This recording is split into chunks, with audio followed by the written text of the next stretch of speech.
I must disagree with my esteemed colleague here. Okay? First of all, let me say that science is the engine of prosperity. From steam power to electricity to the laser to the transistor to the computer. That's not true. We're talking about, hey, can I have my, Sure. You had your say, let me have my say. Yes. However, the information revolution has a weakness, and the weakness is precisely the educational system. The United States has the worst educational system known to science.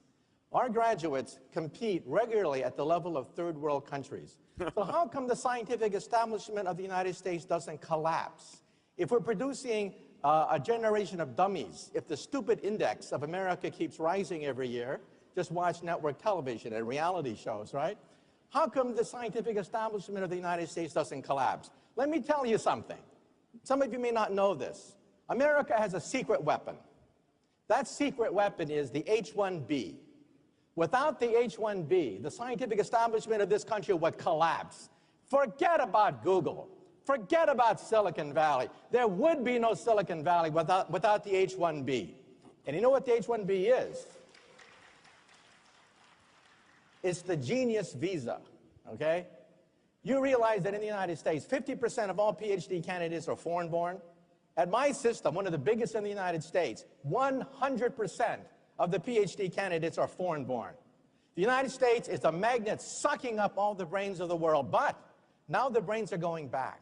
Right. They're going back to China. They're going back to India. And people are saying, oh my God, there's a Silicon Valley in India now. Oh my God, there's a Silicon Valley in China. Duh.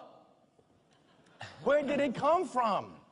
It came from the United States. So don't tell me that science isn't the engine of prosperity. You remove the H-1B visa and you collapse the economy. In Wall Street Journal, editorialized against a congressman who wanted to ban the H-1B, saying they'll take jobs away from the American people.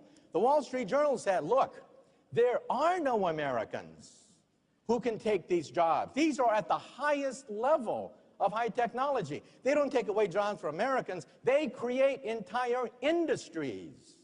And so that's why we have an Achilles heel, and that's the educational system. And again, sociology majors are not necessarily going to be the ones determining the future of Silicon Valley, but physicists, engineers. We need more of them, not less. The irony is